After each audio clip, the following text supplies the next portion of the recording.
तो फ्रेंड्स, आप में से कई लोगों के कई क्वेश्चंस आते हैं और वो सारे चीज़ें जो आपके मन में हैं वो हम आज के इस वीडियो में करेंगे, ट्राई आउट करेंगे कि भाई कवर करने के लिए। आज मेरे साथ किशोर पोद्दार सर भी हैं जिनका ऑलमोस्ट 30+ एक्सपीरियंस है इलेक्ट्रिकल फील्ड में। He is a basically electrical contractor. तो किशोर सर, अपना क्वेश्चन आंसर स्टार्ट किया जाए। बिल्कुल। क्या है कि भाई दोस्तों, हर एक के मन में ये होता है कि भाई उसमें है क्या।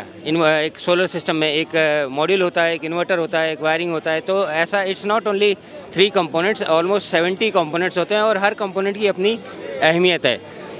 पोद्दार सर, यहाँ पे जैसा कि मैं देख पा रहा हूँ, सबसे पहले बात आती है कि भाई सोलर सिस्टम लगाने के लिए एक सही स्ट्रक्चर की बात होती है, स्ट्रक्चर की ज़रूरत है, क्योंकि ये सिस्टम अगले 20 से 25 साल चलना चाहिए, तो वो जगह पे रहना चाहिए। तो स्ट्रक्चर में हम आज की डेट में अलग अलग वेरिएशंस देखते हैं कि भाई कोई बोलता है स्क्वायर सेक्शन, कोई बोलता है राउंड सेक्शन, कोई बोलता है पर्लिन इसका होना चाहिए, कोई बोलता है प्लेन जीआई, कोई पॉस्मैक की बात कर रहा है, कोई हॉट डिप की बात कर रहा है। तो इसमें क्या है चीज़ लेना चाहिए? देखिए, सोलर इरेक्शन में एक सबसे अहमियत जिसको अपन देते हैं वो स्ट्रक्चर है। स्ट्रक्चर के सिवा कोई भी फैटल एक्सीडेंट भी हो सकता है और कुछ भी हो सकता है। स्ट्रक्चर अगर लाइफ अपना सोलर सिस्टम 25 साल अगर अपने को देना है तो स्ट्रक्चर की तरफ अपने खास ध्यान देना चाहिए। जैसे कि अभी यहाँ पे जो सी चैनल का स्ट्रक्चर बना हुआ है, इसमें भी 2 टाइप्स होते हैं। एक जीआई प्री जीआई रहता है और एक हॉट डिप गैल्वेनाइज रहता है। जहाँ ह्यूमिडिटी ज़्यादा है, जैसे बम्बई की एरिया है जहाँ ह्यूमिडिटी ज़्यादा है, हाँ, तो हाँ कोस्टल एरिया, तो वहाँ पे हमेशा हम हॉट डिप यूज़ करते हैं, जो कि ये है। और जहाँ पे ह्यूमिडिटी नहीं है, धूप हमेशा रहती है, ड्राई जैसा एनवायरनमेंट रहता है, तो वहाँ हम प्री जीआई प्रीफर करते हैं। इसके अलावा मैं आपको बोलना चाहूँगा, कोई बोलता है स्क्वायर, कोई बोलता है राउंड, कोई बोलता है ऑक्टेगोनल, ऑक्टेगोनल। तो सी चैनल में क्या होता है, जैसे आप यहाँ पे देख सकते हो, यहाँ पे सी चैनल को नट बोल्टिंग किया हुआ है। तो नट बोल्टिंग में क्या होता है, यहाँ पे ये हम नट बोल्टिंग दोनों तरफ से फुल टाइट कर सकते हैं। अगर हमने यहाँ पे स्क्वायर पाइप यूज़ किया हुआ रहता है और अगर हम इसमें नट बोल्ट डालते तो ये टाइट नहीं कर सकते। अगर हम जैसे ही नट बोल्ट टाइट करेंगे तो वो दब जाएगा। तो उसमें मैकेनिकल स्ट्रेंथ उतनी नहीं होती जितनी कि सी चैनल में होती है। और इसका लाइफ मैंने जैसे बताया आपको 25 साल रहना चाहिए होता है, तो उस हिसाब से इसको सी चैनल में बनाया जाता है, मोस्टली प्रीफर करते हैं लोग। और पोद्दार सर, एक और बात आती है सी चैनल और राउंड चैनल में, एक और चीज़ है। अब जैसा आपने दबाने वाली बात की, टाइटनेस की, यहाँ पे एक और चीज़ आती है कि भाई अगर कुछ पूरे सिस्टम में या पूरे स्ट्रक्चर में कहीं कोई रस्ट हो जाए या रस्ट होता है तो सी चैनल में हम उसके लिए कुछ कर सकते हैं। हाँ, इसमें यहाँ पे कुछ कर सकते हैं, मतलब कि अगर कुछ जंग वंग दिखा तो मेरे को यहाँ पे कुछ कर सकता हूँ। अगर वो राउंड होगा और ये स्क्वायर रहेगा तो ना तो मेरे को मालूम है कि वो कितना रस्ट हुआ है और कैसे मैं उसको मेंटेन कर सकता हूँ, वो चीज़ नहीं होगी। तो दोस्तों, ऐसी छोटी छोटी चीज़ें हैं। और कुछ बताना चाहते हैं सर? और एक मैं सबसे खास बात बताना चाहता हूँ, सी चैनल में ये जो हम नट बोल्टिंग की है, तो नट बोल्टिंग ओपन रहने के कारण हम इसको नट बोल्टिंग कर सकते रहे। राउंड में हमको एक हुक लगाना पड़ेगा, जो हुक अपने पैनल को प्रीफरेबल नहीं है। तो ये हुक जो लगा के स्ट्रक्चर किए जाते, हम तो उसको प्रीफर नहीं करते, वो रॉन्ग प्रैक्टिस है। सेकंड थिंग्स, हम इसके ऊपर अगर कोई पर्लिंग लगाते हैं तो उसके ऊपर यू क्लैम और जेड क्लैम लगाना मैंडेटरी हो जाता है। Without U clamp Z clamp हम उसको टाइट नहीं कर सकते। और जहाँ तक हमारा एक्सपीरियंस है, यू क्लैम और जेड क्लैम सिर्फ मेटल रूफ के ऊपर प्रेफरेबल है, ना कि एलिवेटेड स्ट्रक्चर पर। तो फ्रेंड्स, ऐसे कई चीज़ें हैं। अब आ जाते हैं स्ट्रक्चर। तो आप ये देख लीजिएगा, क्या है कि भाई कई लोगों को मन में होता है कि भाई इसमें क्या दिमाग लगाना, किसी वेल्डर को बुलाओ, वो अपने हिसाब से लगा देगा और हम उसके ऊपर सिस्टम लगा देंगे। सर, एक और बात आती है कि भाई इसमें स्ट्रेंथ की भी बात आती है। कोई बोलता है कि भाई हमें 3 के लिए 2 टांग चाहिए, या 4 के लिए 2 टांग चाहिए, या 5 हम एक साथ कर दें, तो कैसा होता है? उसका भी कुछ कैलकुलेशन है? जी, कैलकुलेशन है ना। अगर हम इसको 2 mm थिकनेस में बना रहे हैं तो उसकी मैकेनिकल स्ट्रेंथ अगर हम देखेंगे तो it is not more than 2 panel. ये 2 पैनल से अगर हम ज़्यादा दूरी पे अगर ऊपर दूसरी अगर हम ये साइड का कट रखते हैं तो ये बीच में दबेगा, है ना। तो इसके लिए हम प्रीफरेबल करेंगे कि आपका पैनल कितना डिस्टेंस पे आपको रखना है, वो हिसाब से इसका mm कंसीडर होता है। वो स्ट्रक्चरल डिज़ाइन से हम डिज़ाइन करवाते हैं और उसके बाद डन होता है कि इसकी साइज़ क्या रखी जाए। इनफैक्ट जैसा कि आज की डेट में हम सबको मालूम है, आज की डेट में मार्केट में आपको या तो 1.5 mm का मेटल मिलेगा या 2 mm का मिलेगा। इसके ऊपर जनरली स्टैंडर्ड प्रैक्टिस में है नहीं। अगर आपके पास है तो फिर मैं आपको बता देता हूँ, एक थंब रूल कैलकुलेशन कर लीजिए कि भाई फॉर एवरी 3 मॉड्यूल्स आप 2 टांगों का बंदोबस्त कीजिएगा। अगर 3 की जगह उधर 6 हो रही हैं तो इधर एक जैसे 2 और फिर उधर तीसरा, तो ऐसा ये रखिएगा, नहीं तो ये पूरा स्ट्रक्चर सैग कर जाएगा। सैग कर जाएगा मतलब कि कहानी एंड ऑफ द स्टोरी।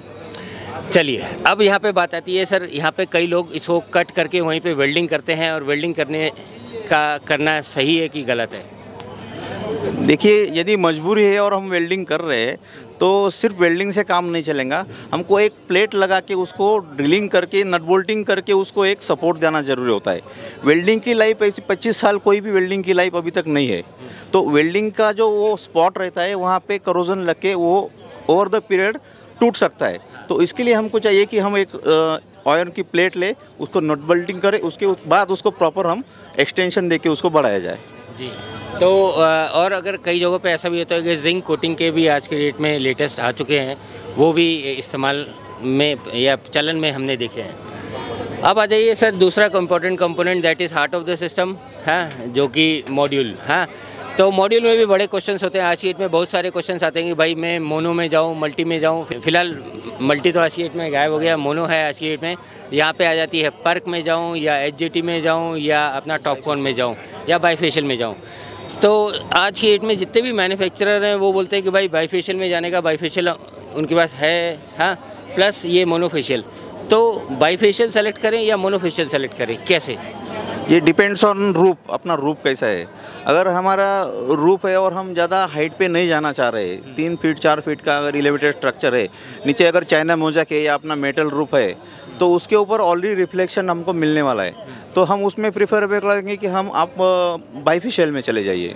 और यदि आप बहुत ऊंचाई पे जाके काम कर रहे हैं और ऊंचाई में आपको पैनल लगाना है तो बाईफेशियल लगा के कोई फ़ायदा नहीं, जबकि उसको नीचे से रिफ्लेक्शन मिलेगा। उसको छत के साथ चिपका के लगाने से भी बाईफेशियल लगाने से कोई फ़ायदा नहीं। दोस्तों, बाईफेशियल का बेसिक ये होता है कि भाई जो लॉजिकली होता है कि वो सामने से भी जनरेट करेगा और पीछे से भी जनरेट करेगा।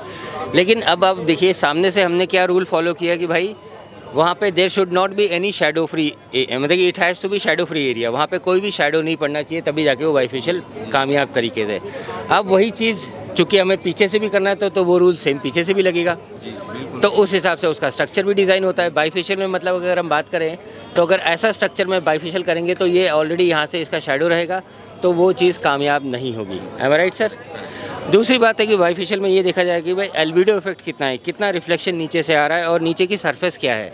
फिलहाल इसके ऊपर एक ऑलरेडी हमने वाइट पेपर अपने चैनल पे रिलीज़ कर रखा है।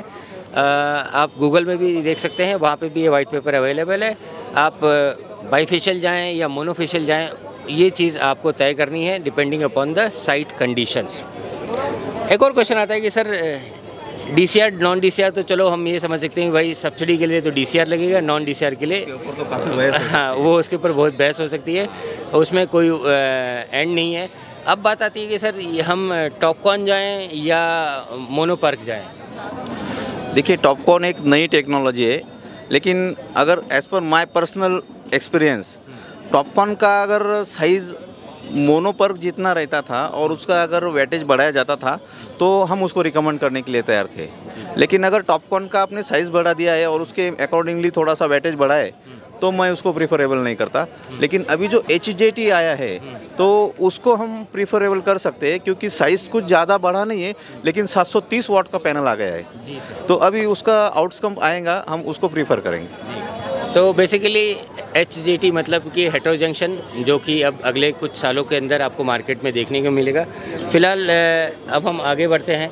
अब बात आती है कि सर हमारा स्ट्रक्चर भी हमने सेलेक्ट कर लिया है, मजबूत है हमारे हिसाब से, और फ्रंट और ये लेग, इसकी हाइट का भी कुछ देखा जाता है सर? एकदम मैं चिपका के लगाऊं, और अगर यहाँ पे हम फास्टनर्स की बात करते हैं, यहाँ पे हम लोग डेड वेट की बात करते हैं, कम से कम भी 300 mm बाय 300 mm, ज़रा इसके ऊपर भी बता देंगे सर? जी देखिए, जनरली किसी भी रूप पे अगर चाइना मोज़ेक है तो एंकर हुक लगाना प्रीफरेबल नहीं है। तो इसके तो हम जो अपने जो डेड वेट जितना बढ़ाया जाए उतना इसके लिए अच्छा है। सीमेंट का डेड वेट जितना आप बढ़ाएंगे उतना इसका हिलने के चांसेस कम हो जाते हैं। तो हम उसको चाइना मोज़ेक के ऊपर कुछ करना है तो हम उसको कंक्रीट का डेड वेट ही प्रीफर करेंगे। जी। तो बेसिकली कहने का मतलब ये है कि भाई ये चीज़ उखड़ के निकल ना जाए, तो उसके लिए एक प्रॉपर 300 बाई 300 बाई 300 का जो एमएनआरई ने मॉड्यूल माउंटिंग के लिए रखा हुआ है, वो आप उतना कंक्रीट का ये ब्लॉक भी बना सकते हैं। और वहीं रही भाई आगे वाली टांग, तो वहाँ पे आप मिनिमम देखिएगा भाई, मिनिमम 300 mm का डिस्टेंस बना रहे, सो दैट कल को अगर नीचे से कुछ पानी या हवा ऐसा जाना है वो वहाँ से जा सके। अच्छा सर, एक और क्वेश्चन आता है, इसमें गैपिंग क्यों रखते हैं? हम इसको चिपका के क्यों नहीं रखते हैं? चिपका के तो नहीं रखना चाहिए, कंपनी भी प्रीफर नहीं करती है, या तो इसकी हीट एक दूसरे से दूरी पे हीट कम होती है। सेकंड थिंग, जो विंड प्रेशर है, तो विंड प्रेशर यहाँ से लीक हो जाता है तो पैनल उड़ने के चांसेस कम हो जाते हैं। इसके लिए ये गैप रखना चाहिए। बराबर, एकदम सही बात है। क्या है कि भाई जब हवा चलती है तो यहाँ से प्रेशर बनता है, और ये चीज़ उखड़े ना तो यहाँ पे ये चीज़ यहाँ पे आती है। अच्छा सर, अब यहाँ से हम बढ़ते हैं, यहाँ से हम लोग अब स्ट्रिंग डिज़ाइन करते हैं, एक का पॉजिटिव दूसरे के नेगेटिव के साथ, एक का पॉजिटिव दूसरे के नेगेटिव के साथ। उसके बाद यहाँ से ये आगे जाता है। यहाँ पे कुछ अर्थिंग भी रखी जाती है सर। क्या ये जो लिखा है कि भाई डेंजर, यहाँ पे किस तरीके का डेंजर हो सकता है? जी बिल्कुल हो सकता है। डीसी सप्लाई भी तो शॉक लग सकता है ना। डीसी सप्लाई को जनरली लोग देखते हैं कि डीसी सप्लाई में शॉक नहीं लगता है। डीसी सप्लाई का जो शॉक है वो कंपैरेटिवली अल्टरनेटिंग करंट से ज़्यादा डेंजरस होता है। अगर आप देखेंगे, अगर हम दिवाली में वो जला रहे, आप उसको क्या बोलेंगे, फुलझड़ी, अगर आप दिवाली में जला रहे, तो वही उस तरीके का जो शॉर्ट सर्किट होता है वो अल्टरनेटिंग करंट का होता है। उसमें अपने छूट जाने के चांसेस है। वो पॉजिटिव मैक्सिमम को जाता है, फिर निगेटिव मैक्सिमम को जाता है, और जब निगेटिव मैक्सिमम को जाता है तो हमारे छूटने के चांसेस बढ़ जाते हैं। इसमें सिर्फ और सिर्फ पॉजिटिव मैक्सिमम है। एक बार अगर हाथ लगा तो वो चिपका। तो इसमें आपके साथ भी हम कुछ क्वेश्चंस करना चाहेंगे। मैं इसी पे थोड़ा अपना देना चाहता हूँ सर। अभी अपनी सोच है एक्चुअली कि डीसी खतरनाक है या एसी खतरनाक है। इस पे मैं बहुत बड़ा रिसर्च किया है। ये आज तक ये माना जा रहा है कि भाई डीसी खतरनाक होती है, लेकिन एक्चुअल में एसी खतरनाक है। वो कैसे है उसका मैं रीज़न बताता हूँ। डीसी में सर ने सही बोला कि ये पॉजिटिव कंटिन्यूस रहता है, यानी ये आपके मसल को कंटिन्यूस प्रेस करेगा। तो सारा गेम माइंड का है, तो उसको लेट गो फिनोमिना बोलते हैं। लेट गो फिनोमिना यानी जब एसी आपने देखा साइन वेव चलती है, पॉजिटिव नेगेटिव, तो वो इतना कभी मसल कंप्रेस होती है, सेल्स आपके कभी छूटते हैं, तो आपके दिमाग को पता ही नहीं लगता है कि हो क्या रहा है। ठीक है, तो वो लेट गो नहीं कर पाता है जल्दी। जबकि डीसी के अंदर कंटिन्यूस कंप्रेस होते हैं आपके मसल, तो माइंड को ये पता लग जाता है ये गड़बड़ हो रही है कुछ, तो वो उससे छूटने का कोशिश करता है। इसलिए कहते हैं डीसी नहीं एसी खतरनाक है। ठीक है, तो ये एक बहुत बड़ा कन्फ्यूजन है, उसको आप दूर कर लीजिए। ये सारा माइंड का गेम है। मेरा कहना है लेट गो फिनोमिना जिसको बोलते हैं, उसके हिसाब से जो डीसी लोग मानते हैं वो डीसी नहीं एसी सबसे खतरनाक है। चलिए, अच्छा भवानी सर, अब एक और क्वेश्चन नेक्स्ट ले लेते हैं। अभी हम स्ट्रक्चर हमने क्लियर कर दिया, हाँ ये है। अब यहाँ पे जो हम पर्लिन टू पर्लिन हम जो गैपिंग बात करते हैं, ये भी चलो ठीक है। उसके बाद हम ये वायरिंग की बात करते हैं। ये यहाँ पे एक मॉड्यूल टू मॉड्यूल भी कनेक्शन करना पड़ता है, दैट इज़ अर्थिंग। हाँ, ज़रा उसके बारे में भी बता दीजिए सर। जी ऐसा है, हम ये जो मॉड्यूल यहाँ पे स्ट्रक्चर को फिटिंग किया है, ये नट के भरोसे हम इसकी इलेक्ट्रिकल कनेक्टिविटी होंगी इसके भरोसे नहीं रख सकते। तो ये जब हर पैनल एक दूसरे से कटा हुआ है तो हम मॉड्यूल के स्ट्रक्चर के भरोसे उसके अर्थिंग नहीं छोड़ सकते। इसके लिए हम स्पेशल वायर से हर मॉड्यूल को एक दूसरे से कनेक्ट करते हैं और फिर उसको अर्थ करते हैं। उससे चांसेस कम हो जाते हैं कि एक आधा मॉड्यूल अगर कुछ कारण लीक होता है तो वो पूरे स्ट्रक्चर में ग्राउंड करके उसको वो ट्रिपिंग आना चाहिए। आइए, अब यहाँ से हमारे पास एक पूरे इसका स्ट्रिंग आ गया। स्ट्रिंग आने के बाद ये कुछ आपका जो एलटी पैनल है वो कुछ इस तरीके से दिखेगा। हाँ, तो एलटी पैनल में यहाँ पे एक पैरे में एसएलडी में ही समझा देता हूँ। हमने अभी मॉड्यूल देखा, वहाँ से पूरा स्ट्रक्चर था, स्ट्रक्चर के ऊपर मॉड्यूल लगाया गया, इसको बोलते हैं एरे। यहाँ से जाएगा वो डीसीडीबी में, डीसीडीबी से इन्वर्टर, यहाँ से ईसीडीबी, फिर उसके बाद आपका जनरेशन मीटर, जनरेशन एमसीसीबी और नेट मीटर। और ये यहाँ पे एक एलई की अर्थिंग है, एक डीसी साइड की अर्थिंग है और एक एसी साइड की अर्थिंग है। तो ये पहली बात तो सर, जब हम देखते हैं कि भाई कहीं पे भी कोई सोलर का इंस्टॉलेशन हो तो वहाँ पे ये सारी चीज़ें डिमार्केटेड होनी चाहिए। बिल्कुल कभी भी इलेक्ट्रिकल सिस्टम जो होता है उसमें लेबलिंग और जो कलर कोडिंग होती है उसकी बहुत वैल्यू है। आज अपन घरों में जब जैसे लाइट करना आते हैं, कुछ इलेक्ट्रिशियन क्या करते हैं, काले काले वायर डाल देंगे, जबकि अपनी एक पहचान है। रेड कलर जो होता है या वाई और बी, उसको आप फेज में यूज़ लो, और ब्लैक कलर जो है वो न्यूट्रल के लिए काम आता है, और हरा वाला तार उसके साथ एक येलो लेयर चलती है वैसे, लेकिन हरा भी मान लो वो अर्थिंग में यूज़ होता है। उसके अलावा कौन सी चीज़ क्या है, अगर मुझे अभी देखने से पता नहीं लगेगा कि ये इन्वर्टर है क्या है, कोई जंक्शन बॉक्स है, तो मैंने अगर उस पर लिख दिया, लेबलिंग कर दी सोलर इन्वर्टर, तो लोगों को एक पता ये दोनों डिस्ट्रीब्यूशन बॉक्स एक जैसे दिख रहे हैं, लेकिन इस पर आप लिख दोगे तो एक वायरिंग जो इलेक्ट्रिशियन है, ट्रेंड स्किल्ड आदमी, उसको तो पता लग जाएगा, लेकिन एक अनजान आदमी को उस चीज़ का पता नहीं लगा। तो ये लेबलिंग का बहुत बड़ा वैल्यू है, ये हमेशा करना चाहिए। इलेक्ट्रिकल में कभी भी इसकी भूल नहीं करनी चाहिए जी। अच्छा पोद्दार सर, अब यहाँ पे एक और चीज़ आपसे पूछूंगा। अब वहाँ से जब वायरिंग आती है तो हमने कई जगहों पे साइटों पे देखा है कि कोई भी ये तार इधर लटक रही है, वो उधर से भाग रही है, इधर से, तो इस चीज़ की भी क्या अहमियत होती है, ज़रा बता देंगे सर? जी देखिए, ज़्यादा से ज़्यादा चूहों का खतरा इस वायरिंग को होता है। हाँ। हम तो प्रिफरेबल करते हैं कि फ्लेक्सिबल पाइप भी कम से कम यूज़ हो, और जो भी पाइप है उसके मुंह पे फोम लगाना चाहिए।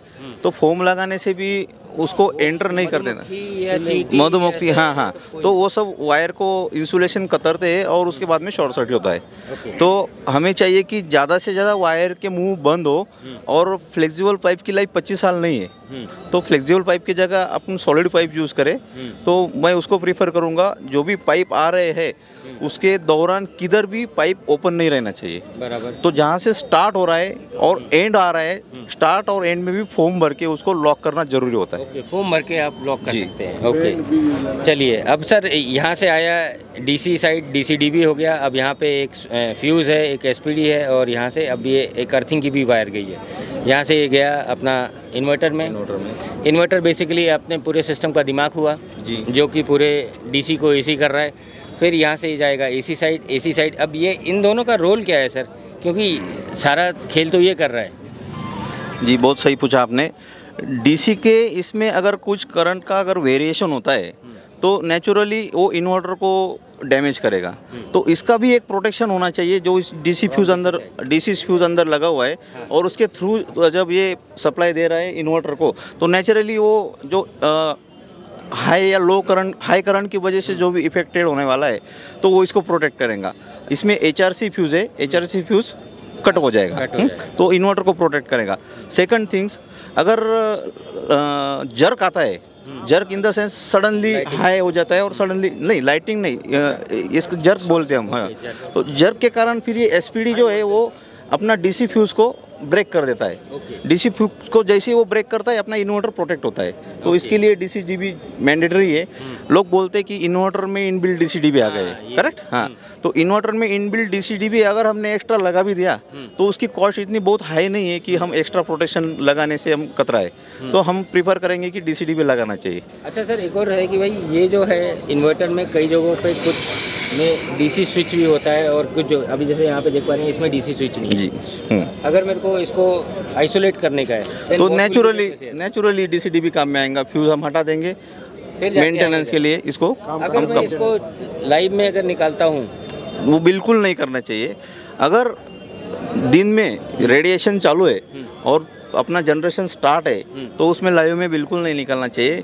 वो एक बड़ी सी चिंगारी नहीं, आग बोलेंगे हम उसको, तो आग लग जाएंगी, तो उसमें ये फ्यूज़ का जो पूरा ब्रैकेट है वो भी जल जाएगा और फ्यूज़ को हटाने वाले का हाथ भी जल जाएगा। तो हम प्रीफर करेंगे रात के टाइम पे या दिन के टाइम पे आप उसका कुछ किया है आपने डायरेक्ट, हाँ, तो ठीक है, या तो फिर ये डीसी स्विच ऑफ करो, इसका लोड जीरो हो जाएगा, उसके बाद में आप उसको डिस्कनेक्ट करो। अच्छा सर, एक और इसकी पोजीशनिंग के बारे में ऐड करना चाह रहा हूँ थोड़ा सा, कि कोई भी एनर्जाइज सिस्टम होता है इलेक्ट्रिकल का, एनर्जाइज मतलब इसमें एनर्जी तो आ रही है, रेडिएशन जैसे सर ने बताया, अगर रेडिएशन है पावर तो आ रही है, तो किसी भी इलेक्ट्रिकल सिस्टम एनर्जाइज्ड में नो वर्क।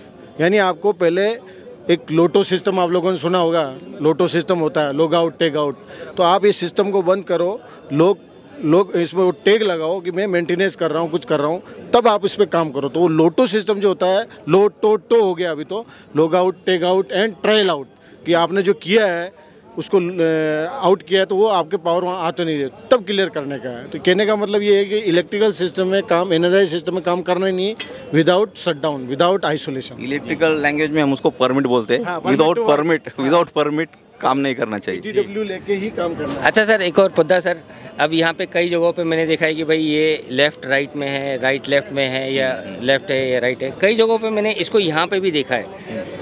तो क्या ये दोनों चीज़ें यहाँ पे भी रख सकते हैं, या इसकी पोजीशनिंग ऐसे ही होनी चाहिए? क्योंकि कई जगहों पे अगर मैंने, किसी ने मेरे को दिखाएगा, मैंने तो देखा था, क्योंकि अगर कुछ कम ज़्यादा होगा तो वो यहीं पे होगा, और यहीं पे अगर कुछ कई जगहों पे एक्सीडेंट होता है तो इसको भी स्वाहा हो सकता है।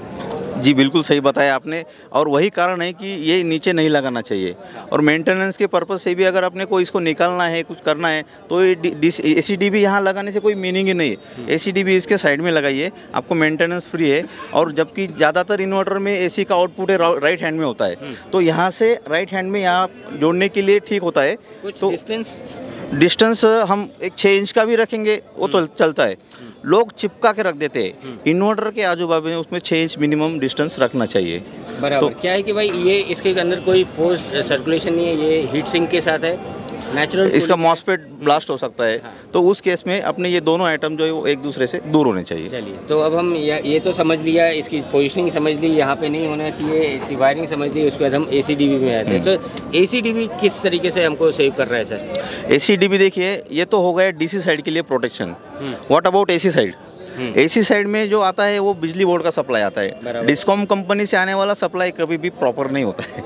वो 200 to 250 260 को कुछ भी वेरिएशन में वो चलते रहता है। 3.5 पहुंच गया था सर। हाँ, तो जब 3.5 पहुंचता है तो नेचुरली इसके ऊपर बर्डन वो डायरेक्ट इधर जाने वाला है। बराबर। तो बीच में MCB लगा दिया है। MCB भी है और यहाँ पे भी SPD लगा हुआ है। तो ये SPD अगर सडनली जर्क आता है तो SPD काम करेगा, और यदि धीरे धीरे वोल्टेज लो या ज़्यादा हो रहा है तो इट में भी ये इसकी कैपेसिटी है, हाँ, MCB ट्रिप होगा तो वो भी अपना AC साइड प्रोटेक्ट करेगा। तो इसके लिए ACDB का भी उतना ही महत्व है जितना DCDB का है। और फिर वो अर्थिंग वाला सर, इधर से भी सुना है एक अर्थिंग इधर से भी एक होती है, एक इधर से ये, और ये AC साइड की अर्थिंग होती है। हम DC और AC की अर्थिंग मिक्स नहीं करते हैं, अलग अलग करते हैं। क्योंकि DC का, मैं जैसे अभी पहले बताया, DC का जो साइकिल है वेव, DC की साइकिल पॉजिटिव मैक्सिमम की तरफ रहती है, इसकी पॉजिटिव और नेगेटिव मैक्सिमम की तरफ जाती है। इसकी क्वालिटी अलग है, इसकी क्वालिटी अलग है। तो DC सप्लाई की अर्थिंग हम अलग करते हैं, AC सप्लाई की अर्थिंग हम अलग करते हैं। दोनों मिक्स नहीं होना चाहिए। इवन इफ ये जो DC स्ट्रिंग में से जो अर्थिंग की वायर लोग घुमा के ला रहे हैं वो भी रॉन्ग है। ओके, अर्थिंग की वायर के लिए आप सेपरेट पाइप यूज़ करो। उसमें भी, और मैं आगे जाके आपको बोलूँगा कि अर्थिंग भी LA के लिए सेपरेट पाइप यूज़ करो आप। LA की अर्थिंग और स्ट्रक्चर की अर्थिंग मिक्स कभी नहीं करनी चाहिए। LA की अर्थिंग लोग अभी भी यही कर रहे हैं कि LA और इसकी अर्थिंग मिक्स करके यहाँ पे ला रहे हैं। That is wrong practice. Okay, चलिए। अच्छा सर, अब यहाँ से हम लोग आगे बढ़ते हैं। उसके बाद जनरेशन मीटर आता है। जनरेशन मीटर के बाद कुछ स्टेट्स या कुछ डिस्कॉम बोलती है कि भाई ये MCB लगाओ, कुछ लोग बोलते हैं कि सीधा जनरेशन मीटर या फिर नेट मीटर में जाओ और वो आगे चले आएगा। अब यहाँ पे सर LA के ऊपर कुछ बता दीजिए सर। क्या है कि कई लोग बोलते हैं कि यार मेरे बाजू में टंकी है, उसके ऊपर लगा हुआ है, मेरे को क्या लगाने की ज़रूरत है? तो ये जो है एक्चुअली आप देख रहे हो कितने पॉइंट है इसमें, टोटल 5 पॉइंट है। तो 5 पॉइंट इसको लाइटनिंग LA बोलते हैं, लाइटनिंग अरेस्टर। यानी दो वर्ड है, लाइटिंग और लाइटनिंग। इसको समझना बहुत जरूरी। लाइटिंग तो अपनी घर में जो लाइटें होती है ना, लाइट करना, एरिया लाइट, वो लाइटिंग होती है। भैया इसकी लाइटिंग का क्या हुआ? तो घरों में लाइटिंग की बात कर रहा है। लाइटनिंग बोल रहा है तो वो कर रहा है बिजली, जो ऊपर बिजली चलती है ना, अपना बिजली पड़ती है जब बारिश के टाइम में, आसमानी है ना, वो बिजली को प्रोटेक्ट करने के लिए ये अरेस्टर लगाया जाता है। तो इसको क्या है कि एकदम सॉलिड अर्थिंग किया जाता है। वहाँ जाके इसके लिए सेपरेट अर्थिंग फिट होता है। कई बार दो भी लगाते हैं, यहाँ पे एक दिखाया है, एक भी है। तो लाइटनिंग जब भी होगी तो पहले जो भी आएगा लाइटनिंग का असर, वो इस स्पाइक के थ्रू इसको कम रेजिस्टेंस का पाथ ये प्रोवाइड करता है, उसके थ्रू ये करंट उसमें चला जाता है। तो हाँ, और सिस्टम आपका प्रोटेक्ट हो जाता है। आइए सर, वो भी दिखा देते हैं। तो जैसा अभी सर ने बताया और यहाँ पे भी हमको दिख रहा है एक डीसी साइड की होती है, एक एसी साइड की होती है और एक एलए की होती है। तो कुछ इस तरीके से होता है। तो जैसा आप यहाँ पे देख सकते हैं, ये एसी साइड की अर्थिंग है, उसमें एसी की मार्किंग है। यहाँ पे डीसी साइड का है, डीसी की मार्किंग और एलए का है हिसाब किताब। तो ऐसे प्रॉपर 3 होना चाहिए। हाँ, इसमें कुछ डिस्टेंस भी होना चाहिए सर? जी बिल्कुल, बिल्कुल डिस्टेंस होना चाहिए। 3 मीटर है स्टैंडर्ड। ये स्टैंडर्ड डिस्टेंस एक, कोई बोलता है 3 मीटर होना चाहिए, कोई बोलता है 1 मीटर होना चाहिए। थंब रूल ये बोलता है कि जितनी लाइटनिंग अरेस्ट, जितनी अर्थिंग के रॉड की लेंथ है उतना डिस्टेंस बिटवीन टू अर्थ होना चाहिए। अगर हम इसको 3 मीटर करते हैं तो 3 मीटर रखना चाहिए। अगर ये 1 मीटर है तो इन्होंने बराबर रखा है, देखिए 1 मीटर रखा हुआ है, बिकॉज ऑफ ये 1 मीटर के अर्थ रॉड है। और ये जो अर्थिंग हमें प्रोवाइड की है वो साबू सिस्टम्स ने दी है। एंड साबू they are one of the leading manufacturers of LA and earthing. और ये जो कंपाउंड है ये भी उन्हीं का देते हैं। बिल्कुल, ये बेंटोनाइट पाउडर टाइप का होता है। हाँ। जो आपके प्योर मतलब जो अर्थिंग को और रेजिस्टेंस कम कर देता है, अर्थिंग के सिस्टम को एनहांस करने, इसको बोलते हैं अर्थिंग एनहांस मटेरियल, जो अर्थिंग के सिस्टम को एनहांस कर देता है, कम रेजिस्टिव का पाथ प्रोवाइड करता है। और स्पेशली जो अर्थिंग के केस में इस टाइप का, आजकल पहले तो अपन क्या करते हैं, कोयला, चारकोल और नमक की 150 mm की लेयर बना बना के डालते थे। अब आजकल ये बेंटोनाइट पाउडर हो गया है, या ये जिसको बोलते हैं ग्राउंड एनहांसिंग मटेरियल, GEM वो बोल दो, या अर्थिंग एनहांस मटेरियल हो गया। वो सारा एक कंडक्टिविटी को वो करने के लिए, जैसे पानी वैसे भी पीते थे और बोतलों में आ गया तो बिस्लेरी हो गया, वैसे ये मटेरियल है। एकदम आसान भाषा में समझा दिया सर। हैं तो फ्रेंड्स, ये था ओवरऑल डिस्क्रिप्शन पूरे सिस्टम का। मैं पोद्दार सर और भवानी सर दोनों, आप दोनों का धन्यवाद देता हूँ कि भाई हमारे और हमारे दर्शकों को पूरा सिस्टम प्रॉपरली एक्सप्लेन कर दिया, क्या होता है, क्यों होता है, कब होता है। तो दोस्तों, आप भी अगर अपने घर के ऊपर सोलर रूफटॉप सिस्टम लगवाने की सोच रहे हैं तो आप इससे ज़रूर फॉलो कीजिएगा। इससे आपको एक सही डिसीजन लेने में आसानी हो जाएगी। बाकी the decision rest to you. Thank you, बहुत बहुत धन्यवाद। और ये सोलर माई पैशन जो है, सोलर इज़ माई पैशन, और ये इनका जो बहुत बड़ा मतलब ये IPL रखना है अपना आप में एक बहुत अच्छी बात है। मतलब लोगों के यहाँ देखो कितने लोग इंटरेस्ट से देख रहे हैं, सामने आपका इंस्टॉलेशन हो रहा है, आप पूछ सकते हो, देख सकते हो, जानकारी मिलती है। तो ये सबके लिए फ़ायदेमंद चीज़ है। और इसके लिए मैं सोलर इज़ माई पैशन और अजीत बहादुर जी का बहुत बहुत धन्यवाद देता हूँ। इन्होंने मेरे को यहाँ पर मौका दिया, इसके लिए जज भी हम बने हैं यहाँ पे, और इनका इंस्टॉलेशन भी चेक किया, इसके लिए बहुत बहुत धन्यवाद। Thank you sir, thank you.